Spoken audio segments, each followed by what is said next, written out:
Ceci est un livre audio autogénéré par Google. Recherche et documents Espagne, collection dirigée par Desroland et J. Chassin. La collection Recherche et documents Espagne publie des travaux de recherche de toutes disciplines scientifiques, des documents et des recueils de documents. Dernière parution. Daniel Lévesque, l'espagnol d'un sens à l'autre.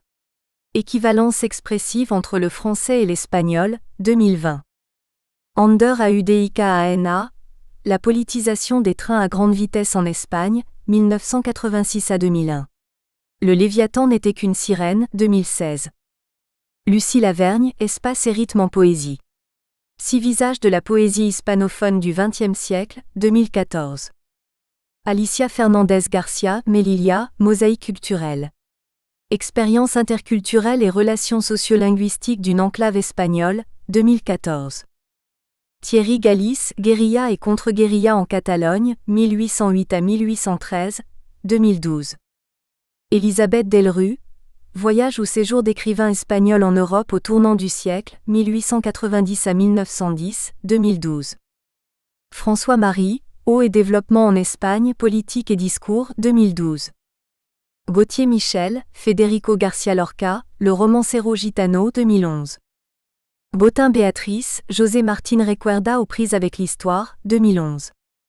Delaunay Jean-Marc, Méfiance cordiale, les relations économiques franco-espagnoles de la fin du XIXe siècle à la Première Guerre mondiale, 2010. Delaunay Jean-Marc, Méfiance cordiale, les relations coloniales franco-espagnoles de la fin du XIXe siècle à la Première Guerre mondiale, 2010. Delaunay Jean-Marc, Méfiance cordiale, les relations métropolitaines franco-espagnoles de la fin du XIXe siècle à la Première Guerre mondiale, 2010. Prologue, l'héritage d'Alphonse X, 800 ans plus tard. L'idée de renaissance, artificiellement forgée pour segmenter l'histoire en périodes successives censées démontrer l'évolution culturelle de l'Occident, demeure associée au XVe et XVIe siècle. Cependant, il existe plusieurs périodes au Moyen Âge européen que l'on peut également identifier comme des renaissances. Dans l'histoire espagnole, le règne d'Alphonse X de Castille correspond à l'une de ces périodes d'enrichissement culturel et humain. Cette époque est certainement l'une des plus riches de l'Occident médiéval, car elle a vu se développer l'étude des textes de l'Antiquité, et elle a connu un développement intellectuel qui s'est épanoui au contact des 3 religions du livre. Différents domaines d'études se sont alors développés en perfectionnant les méthodes et les outils de travail. L'étude des étoiles et du monde animal se développe avec les innovations technologiques qui permettent d'observer le ciel et de mesurer le temps, tandis qu'une nouvelle conception de l'histoire et de la législation naît dans les ateliers royaux pour soutenir un programme politique européen. Aujourd'hui, 800 ans après la naissance de celui que l'histoire identifie comme le roi sage, nous nous trouvons face à des problèmes sociaux, économiques, scientifiques, religieux ou politiques qui ne diffèrent pas de ceux qui ont marqué le règne d'Alphonse X. Le nationalisme, l'écologie, la politique internationale européenne, le développement de la technologie et de la recherche avec leurs problèmes moraux et éthiques, la nécessité de réorganiser l'espace urbain pour mieux s'adapter à l'évolution démographique, le rôle de la religion dans la société sont des questions d'actualité qui paradoxalement alimentaient déjà les polémiques politiques au XIIIe siècle. En ce début de XXIe siècle, il a été possible d'observer comment l'héritage alphonsin a servi d'argument ou de point de référence pour défendre des projets de diverses natures, rôle de la langue d'État, conception d'une législation européenne, tolérance religieuse ou interculturelle, politique écologique. Il est difficile de parler du projet européen espagnol sans se souvenir de l'ambition impériale du monarque castillan, tout comme il n'est pas possible de débattre sur la notion d'Espagne et de l'espagnol sans faire référence au roi qui a promu l'utilisation d'une seule langue vernaculaire comme moyen d'union et d'identification culturelle pour son royaume. En période de crise culturelle profonde, notamment en ce qui concerne la cohabitation interreligieuse et d'inquiétudes sociales diverses, la législation alphonsine a pu être citée pour rappeler ce qui peut ou doit être fait dans une société qui englobe diverses confessions religieuses. Aussi, des hommes politiques, des journalistes ou des chercheurs ont pu évoquer la tolérance alphonsine et sa conception des rapports qui devaient exister entre le pouvoir temporel et le pouvoir spirituel, lorsque ces dernières années des actes de vandalisme ont été commis contre des centres religieux ou lorsque l'implication de l'administration dans l'organisation d'événements religieux, processions, crèches, a alimenté de vives controverses. De même, dans un contexte où l'on tente de construire une société durable, l'étude du patrimoine urbain médiéval et des dispositions légales régissant le commerce et l'exploitation des ressources naturelles a pu être évoquée afin de concevoir une nouvelle relation entre les êtres humains et leur environnement. Cette saine nécessité de se référer à l'expérience historique pose le problème de savoir dans quelle mesure l'héritage alfonsin peut proposer une approche constructive et inspirer des mesures capables de répondre aux défis du prochain quart de siècle. Les travaux ici présentés portent sur 3 thèmes principaux. Le premier domaine d'étude est celui de l'exercice du pouvoir et de son rôle dans l'organisation du monde. Federico J. S. González expose l'évolution conceptuelle de la notion de seigneurie naturelle, qui, d'une expression de l'unité monarchique, devient une manifestation de la pluralité dans l'exercice du pouvoir, sans abandonner l'idée de pacte ou d'accord entre les parties impliquées. La notion de seigneurie soulève alors le problème de la possession de l'usage des biens, ainsi que celui de la responsabilité morale et législative du seigneur. Le premier aspect, de possession et de gestion des biens, est développé dans l'étude de José Miguel Remolina Sevan sur la construction de Ciudad Real par ordre d'Alphonse X, loin de l'image stéréotypée d'une ville médiévale chaotique et sans planification. La structure de Ciudad Real, comparée à d'autres villes médiévales, montre comment l'urbanisme médiéval se construisait sur les anciens réseaux de communication tout en modifiant son environnement pour améliorer la qualité de vie des habitants. La ville médiévale semble vouloir se projeter dans un avenir plus ou moins lointain, en adoptant des schémas rationnels et harmoniques dans la construction. Le deuxième aspect, relatif à la responsabilité morale et spirituelle dans l'exercice du pouvoir, est analysé par Daniel Gregorio qui cherche à établir les limites et les fondements d'une pensée écologique médiévale, fondée sur la seigneurie de l'homme sur les autres êtres de la création, semblable à celle du monarque sur l'ensemble de ses sujets. Le deuxième domaine d'étude porte sur les relations interculturelles entre religions, et même entre adversaires politiques. Soisy Esquerignan pose ici le problème de la propagande politique et de la véritable connaissance de l'ennemi religieux, que l'on prétend combattre ou assimiler.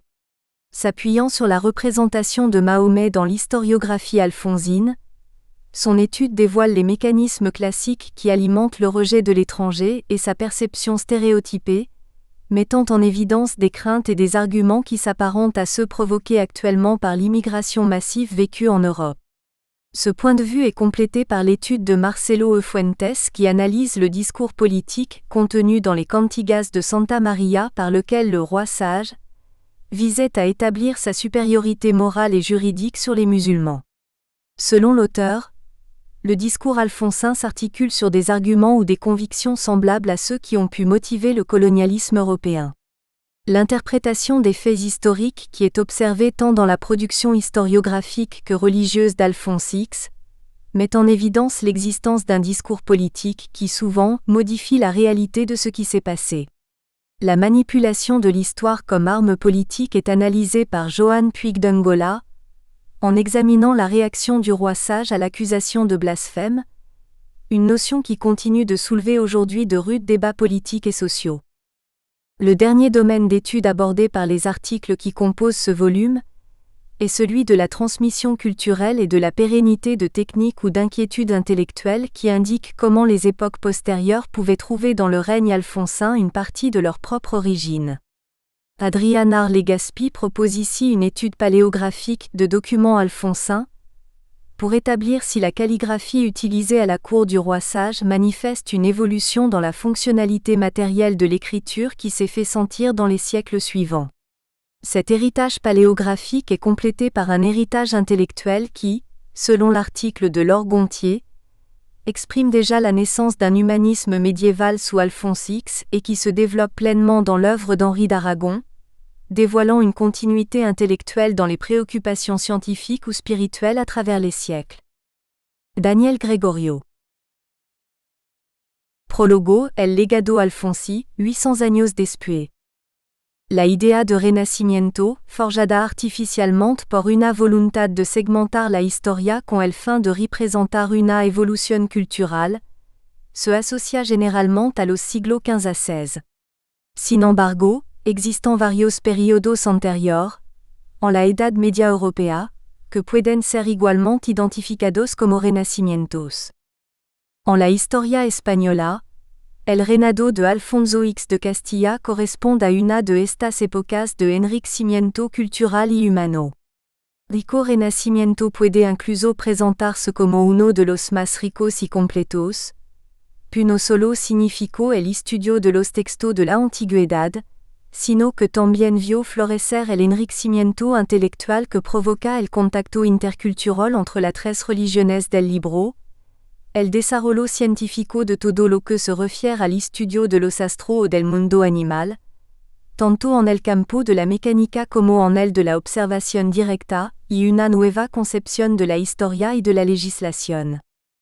Hoy, 800 años después del nacimiento del que la historia identifica como el rey sabio, nos encontramos con problemáticas sociales, económicas, científicas, religiosas o políticas que en nada difieren de la que marcaron el reinado alfonsí.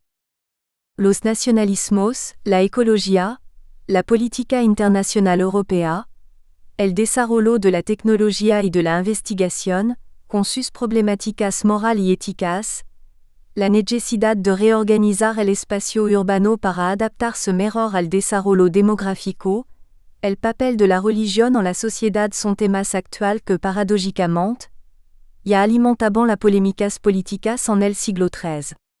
Y más, a principios del siglo XXI, se ha podido observar cómo la herencia alfonsí ha servido de argumento o de punto de referencia para defender proyectos de diversa índole, papel de la lengua estatal, concepción de una legislación europea, tolerancia religiosa o intercultural, política ecológica.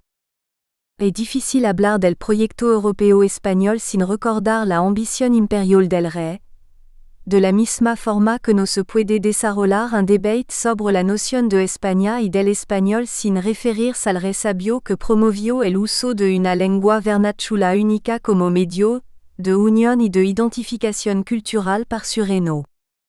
En momentos de crisis social profunda, particularmente en lo que se refiere a la idea de cohabitación interreligiosa o de política ecológica, se ha podido citar la legislación alfonsí como argumento recordatorio de lo que se puede o se debería hacer en una sociedad que acoge a diversa confesión religiosa.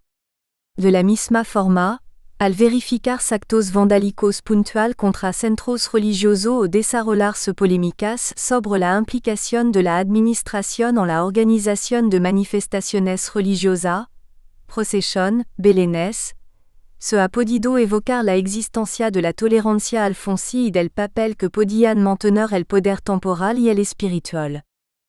Del mismo modo, en un contexto en el que se intenta construir una sociedad sostenible, el estudio del patrimonio urbanístico medieval y de la disposición legal que rigen el comercio y las explotaciones de las riquezas naturales en la Edad Media han podido ser evocadas para concebir una nueva relación entre el ser humano y su entorno.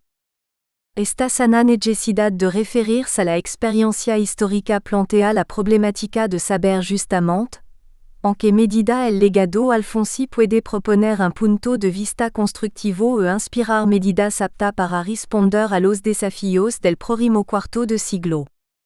Los trabajos aquí reunidos se centran en tres ejes principales. El primer campo de estudio es el del ejercicio del poder y su papel en la organización del mundo. Federico G. Assis González muestra en su artículo la evolución conceptual de la noción de señorío natural, que pasa de ser una expresión de la unidad monárquica a una manifestación de la pluralidad en el ejercicio del poder, sin abandonar la idea de pacto o acuerdo entre las partes implicadas. La idea de señorío desemboca por lo tanto en la idea de posesión y uso de los bienes, así como en la idea de responsabilidad moral y legislativa del que ejerce el señorío. El primer aspecto, de posesión y por lo tanto de gestión de los bienes, queda desarrollado en el estudio de José Miguel Remolina Sevan sobre la construcción de Ciudad Real por voluntad regia. L'eros de la imagen estereotipada de una ciudad medieval caótica y sin planificación, la estructura de Ciudad Real, comparada a otra ciudad medieval, muestra cómo el urbanismo medieval pretendía aprovechar la antigua red de comunicación al par que modificaba su entorno para mejorar la calidad de vida de los habitantes, proyectándose así en un futuro más o menos lejano, siguiendo pauta racional y armónica en la construcción. El segundo aspecto, de responsabilidad en el ejercicio del poder, es analizado por Daniel Gregorio que pretende establecer los límites y fundamentos de un pensamiento ecológico medieval, fundamentado en el señorío del hombre sobre los demás seres de la creación, similar al del monarca sobre el conjunto de los sujetos de su reino. El segundo campo de estudio se centra en las relaciones interculturales entre etnias y religiones e incluso entre campos políticos adversos. Soisi que esqueriñan plantea aquí el problema de la propaganda política y del auténtico conocimiento del enemigo religioso que se pretende combatir o asimilar. Basándose en el estudio de la representación de Mahoma, en la historiografía alfonsí, el estudio devela los mecanismos clásicos que sustentan el rechazo del extranjero y su percepción estereotipada, poniendo de manifiesto temor y argumentos que se asemejan a los provoca actualmente la inmigración masiva vivida en Europa. Este punto de vista queda completado por el estudio de Marcelo E. Fuentes, que analiza el discurso político contenido en la Cantigas de Santa María por el que se pretendía establecer la superioridad moral y jurídica de Alfonso XY de la cristiandad con respecto a los musulmanes. Según el autor, el discurso alfonsí se articula sobre argumentos o convicciones semejantes a los que han podido motivar el colonialismo europeo. La interpretación de los hechos históricos que se observa tanto en la producción historiográfica como religiosa de Alfonso X, pone de manifiesto la existencia de un discurso político que, frecuentemente, altera la realidad de lo acontecido. La manipulación de la historia como arma política es analizada por Joan Puig d'Angola, al investigar la reacción del rey sabio ante la acusación de blasfemia, una noción que sigue planteando hoy en día recios debates políticos y social. El último campo de estudio recogido por los artículos que componen este volumen es el de la transmisión cultural y la pervivencia de técnica o de inquietudes intelectuales que indican cómo las épocas post-alfonsíes podían encontrar en el reinado alfonsí parte de su propio origen. Adrián Legaspi propone un estudio paleográfico de documentos alfonsíes para establecer hasta qué punto la caligrafía utilizada en la corte alfonsí manifiesta una evolución en la funcionalidad material de la escritura que se ha dejado sentir en los siglos posteriores. Este legado paleográfico queda completado por un legado intelectual que, según el artículo de Laure Gontier, expresa ya durante el reinado de Alfonso X el nacimiento de un humanismo medieval que se desarrolla plenamente en la obra de Enrique de Aragón, develando una continuidad intelectual en la inquietud científica o espiritual a través de los siglos. Daniel Gregorio. El señorío natural entre Alfonso XY Don Juan Manuel, de la majestad real al poder coleriado. Federico G. Assis González, Universidad Nacional de San Juan CONICET.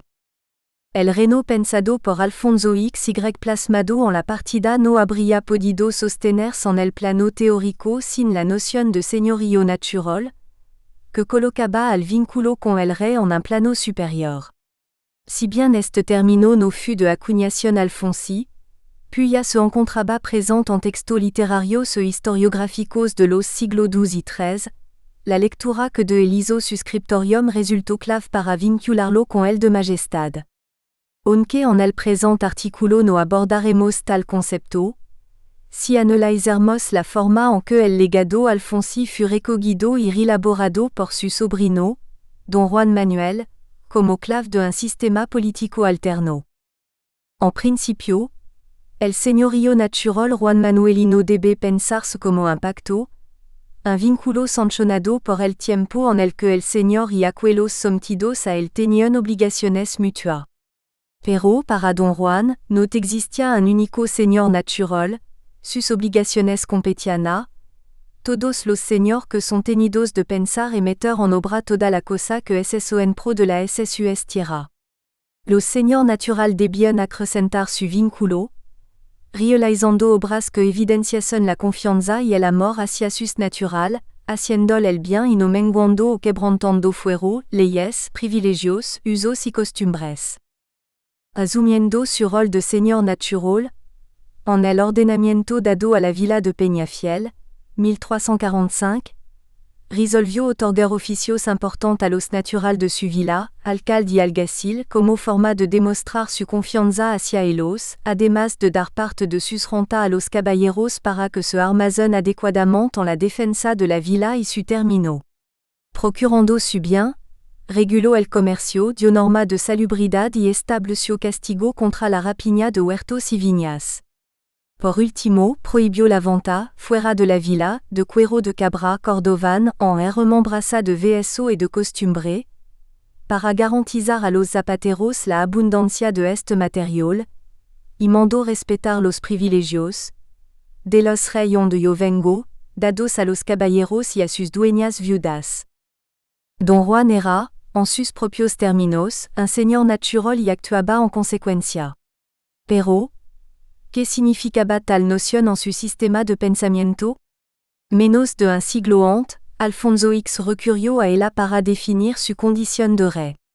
Sin embargo, mientras Don Juan fragmentó el reino en múltiples señoríos natural, Alfonso X lo identificó con uno único. Para ello, el scriptorium alfonsí realizó un cambio central en el concepto, de un sentido dinástico pao a otro territorial. En otra palabra, en la concepción pre-Alfonsí, el señorío natural fut un rasgo propio del señor, vinculado a su legitimidad de linaje. En contraste, en la partida, aunque el adjetivo natural se apliquase al señor, su determinación se vinculó con los nacidos en la tierra que gobernaba, con los súbditos quien eran natural del señor. Espontánea e indissociablemente, cada hombre y mujer, al momento de nacer, contraía una doble obligación, con un territorio y su señor natural. Así, señor y territorio se enlazaron estrechamente. El reino como territorio indivisible solo podía admitir un señor, con lo cual toda otra obligación se volvía subalterna e inferior. No existía vínculo de vassalare que estuviese por sobre el de naturaleza. Evidentemente, tal avance sobre los vínculos personal, en los que la nobleza bajaba su poder, generó resistencias. El rey consideró que su señorío era independiente por derecho de conquista, como se despliega en la historia de España. Él era señor natural por un derecho de conquista transmisido, como parte del mayorazgo, a su primogénito. Hablar de un territorio sometido por la fuerza a un único señor fut la vía más directa para construir la potestad regia. Concebir un señorío natural, ganado por exclusiva virtud del rey, habilitaba el intento de unificar la jurisdicción en una cabeza política sostenida en el derecho natural y en un orden divino. Tal intento de exaltación monárquico conllevó una degradación del señorío de los nobles que provocó resistencias. Proliferaron movimientos sediciosos, con participación de la familia real, que acabaron con la destitución del rey y la regencia de Sancho en 1282. Según Quintanilla Razo, la alta nobleza no podía aceptar una conceptualización panterritorial del señorío que absorbiese sus posesiones solariegas, base de su poder político y económico. Pero, más que un avance sobre su poder señorial, su mayor resistencia se debió a la consolidación de un señorío que, al inscribirse en la pérennidad de la naturaleza, se volvía incuestionable, contraviniendo la tradición pactista que sustentaba las sociedades medievales. En la historiografía hispánica subíase una esquemática oposición entre el absolutismo castellano y el pactismo catalano-aragonés, inoperante para comprender el accionar de la aristocracia en Castilla y el pensamiento de hombres como Don Juan Manuel, quien elaboró el concepto alfonsi de señorío natural territorializado a partir de pacto dados en el marco de una societas jurata o corporata. La idea de un contrato entre el rey y sus súbditos tiene gran antigüedad. Sobre juramentos se constituiront los reinos franco y visigodo, y en base a ellos, funcionó la política carolingia. Desde el siglo XI, el sostén del poder de los gobernantes fueron pacto que podían o no ser reversible. La idea de una translación imperii del pueblo al rey triunfó gracias al apoyo del derecho romano. La lex regia fut interpretada por diversos pensadores, Mangold de Lautenbach, Engelberto de Volkerdorf, Marsilio de Padua, Occam, para afirmar que el título jurídico de todo señorío radicaba en la sumisión voluntaria y contractual explícita o tácita de la colectividad gobernada. La influencia del derecho romano se hacía evidente en el pensamiento político medieval. La res publica, entendida como una comunidad conformada por personas con derecho y representación política, era el término utilizado, tanto por Bracton como por Federico II, para referirse al reino, pero también a él recurrían los gobiernos comunal y el papado. Reinar era administrar lo publicum, que en la Dieta de Roncalia, 1158, fut identificado con la regalias imperial, recogida, un siglo después, por Alfonso X de Castilla, bisnieto del Barbarora, en la partida 2.1.2. Asimismo, este rey castellano incorporó una referencia tácita a la lex regia, para explicar el origen delegado del poder imperial. Sin embargo, mientras Federico II entendió tal delegación como fundamento de un poder absoluto, por su irrevocabilidad, Alfonso X la vio como una debilidad del emperador frente al rey. El rey Alfonsi, quien asentado en el derecho natural, deseaba el mismo absolutismo que sus ancestros Staufen buscaron en el imperio desde tiempos de Barbarora, cuestionó la reversibilidad del pacto originante de su poder, establecido por la propia naturaleza social del hombre, al llevarlo al nivel de un señorío natural, indisoluble e incuestionable. En el siglo XII, la figura del príncipe no refería a una jerarquía específica, pero sí a una teoría política que subrayaba la primainancia del poder del emperador, el papa y los reyes. Los teóricos de esta línea sostenían una distancia abismal entre el poder de esta cúpula superior y el resto de los señores. Cuando Federico y Barbarora se tituló Divus Augustus, a Punta Cantarella, no buscaba afirmar con telo su naturaleza divina, sino resaltar la relación que posía con Cristo. La condición de vicario de Dios, planteaban autores como Pietro de la Vigna, colocaba a los príncipes en un plano de señorío superior que los contraponía y elevaba respecto de la comunidad que debían dirigir. Partiendo de los mismos elementos del derecho romano, otros teóricos llegaron a posición opuesta. Entendieron al señorío como un oficio dentro de un sistema sostenido por obligaciones recíprocas entre el señor y su comunidad.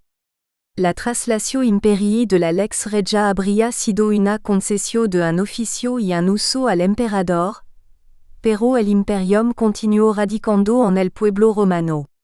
Ambos eran sujetos políticos de un mismo organismo y para evitar caer en la tiranía, el poder del rey debía limitarse o revertirse. La doble lectura del pacto se puede ver en el caso castellano.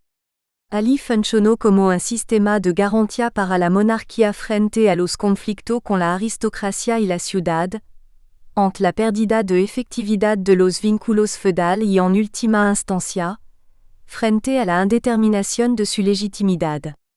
Pero también la alta nobleza recurrió a él para consolidar sus propios vínculos de poder ante la posible investida del poder real. El pacto castellano entre el rey y la aristocracia era indisoluble y simbiótico.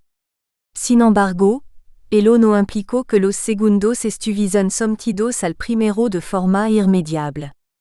El rey Juan Manuelino estaba en constante evaluación por parte de los grandes señores con elevado estado, quien debían ver, que condiciones a en sí, y decidir si era bueno o un torticiero tirano. Si era bueno se le debía amar y servir l'ilmente, sin poner bolison en el reino, y si ocurría lo contrario se lo serviría para non dar la razón derecha porque deba ser contra él. Pero, si aún así el rey buscaba su mal, el señor solo saldría airoso con la ayuda de Dios y de una red de lealtad y fortalezas con la que defenderse. Este comportamiento no dais don Juan, no era algo fuera de lo común, sino el propio de los grandes que al tratar con los reyes salieron bien parado. Antes de adentrarnos más en su pensamiento, conviene dejar en claro que no se está planteando una oposición en términos de exclusión entre el rey y la aristocracia. Por el contrario, la idea de pacto implica un sistema en permanente movimiento, estructurado por relaciones entrecruzadas, red fluida de patronazgo y lealtad dentro de la aristocracia y entre los aristócratas y el rey, quien legitimaba la comunidad política con su presencia. El rey precisaba de la red de aristócratas para extender su poder en el territorio y a la vez, ellos necesitaban de los honores dispensados por el rey, a través de los oficios, para validar su poder dentro de su parentela y con sus subalternos. Para don Juan Manuel, el poder señorial era relacional. En el libro de los estados, identificó dos vínculos basal del señorío, el vasallatico y el de naturaleza.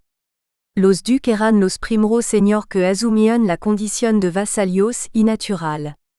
Por vivir en heredades o feudos reales o imperial, los duques podían ser a la vez señor y súbdito. El vasalare, nos explica don Juan, se basó en la secuencia d'un juramento.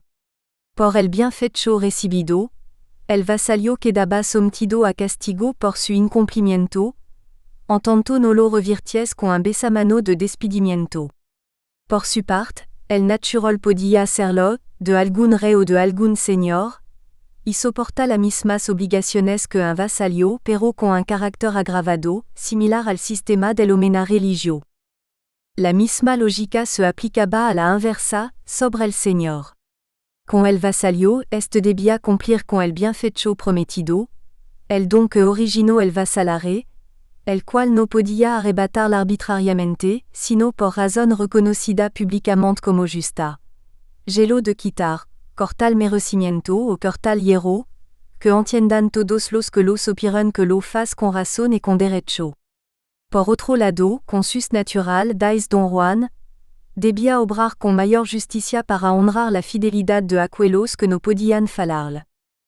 Vasalare y naturaleza no eran compartimientos estancos. Fut posible siempre ir de menos a más, y con el paso del tiempo, convertir el vasalare en naturaleza, aunque la persona en cuestión no hubiese nacido en sus tierras.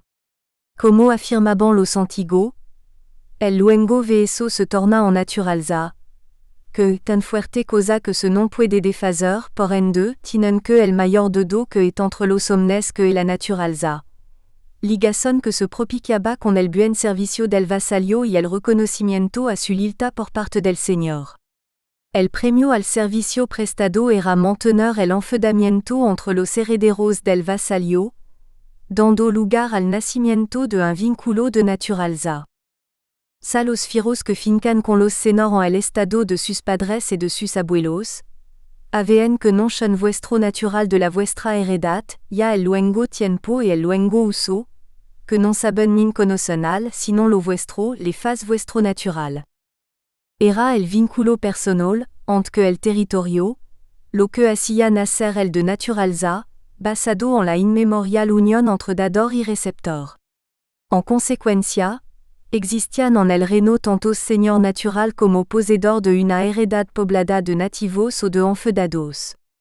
El rey no se definía por poseer el señorío natural en monopolio, era solo señor natural de aquellos a los que había dado un bienfecho. Para don Juan, el rey en realidad era un señor general que legitima a la aristocracia con honor y permite materializar la idea del reino como entidad. En el rey, como afirmó Sancho IV, se unión dos señoríos, el del reino y el natural. El primero comprendía el mandamiento sobre todo el reino, transmisido por conquista de un pueblo a otro, y el segundo se hereda de sangre o de hueso. Esta misma distinción la encontramos en Don Juan cuando le dais a su hijo que debe ser le fiel a quien porte la corona, porque él es rey senor natural. La condición de rey refiere al mandamiento general del reino, a semejanza del gobierno divino sobre la creación, y el natural se ejercia sobre los vasallos antiguos y se transmitía dentro del linaje en ambos extremos de la relación. Sin embargo, sus coincidencias concluyen aquí. Mientras para Sancho todos están sometidos al señorío real, en el pensamiento manuelino emergió una figura problemática, la del infante. El infantado masculino castellano fut desde el siglo XIII un problema para los reyes. Sobre todo, Alfonso X se debació sobre el rol y estatus que daría a sus hermanos dentro del gobierno del reino. La resistencia de Alfonso por otorgar el señorío territorial evidencia que el rey buscaba eliminar un funcionamiento del gobierno del reino que se ha denominado monarquía plural. En este marco, los infantes no actuaban como conspiradores que encabezaron distintas facciones nobiliarias para deponer al rey, sino que, con su acción política, pretendieron conseguir una mayor cuota de poder dentro de un reino que se desplegaba como un señorío de señor articulados por el rey. Frente a esta postura, Alfonso X, con su noción del señorío natural, intentaba concentrar en su persona el imperium, idea acorde con la teoría política majestática que sostenían otros reyes cristianos del periodo, especialmente Federico de Hohenstaufen. La influencia del emperador sobre su sobrino castellano, ya en su proyecto cultural, ya en su programa legislativo son conocidas. Pero en Federico II se condensan dos proyectos políticos basados en la idea de majestad, con los cuales la Cortes leonesa y castellana tuvieron contactos desde un siglo antes. Por un lado, los Staufen se preocuparon por defender la independencia de la órbita temporal respecto al papado y de definir sus regalías, además de sustentarse en el carácter sagrado del vínculo que los unía con Cristo. Con esta dinastía, los reyes de Castilla y de León pactaron alianzas matrimoniales desde los esponsales de Alfonso VII de León con Richeza de Polonia, 1158, prima de Federico y Barbarora, y tuvieron contacto más fluido desde la unión de Beatriz de Suabia con Fernando III, 1219. Mientras que, por el otro, la corte siciliana registra vínculos anteriores con los reinos peninsulares, desde el matrimonio de Roger II con Elvira, hija de Alfonso VI de León, 1117. Roger, primer rey de Sicilia, se ocupó tras una dificultosa pacificación, de dar instituciones estables y exaltar la idea de soberanía y de bien común a través de los Assises d'Ariano, 1140. Estas constituciones, la cual cita Federico II, resultant un antecedente del proyecto Alfonsi, buscaron garantizar el equilibrio entre el rey y sus feudatarios a través de un aparato burocrático centralizado dependiente del rey, quien recibía la majestad directamente de Dios, sin intermediación eclesiástica, además de establecer que cualquier ataque hacia él constituía un crimen de lesa. Nous espérons que vous avez apprécié cet aperçu. Pour continuer à écouter ce livre audio sur Google Play Livres, utilisez le lien dans la description de la vidéo.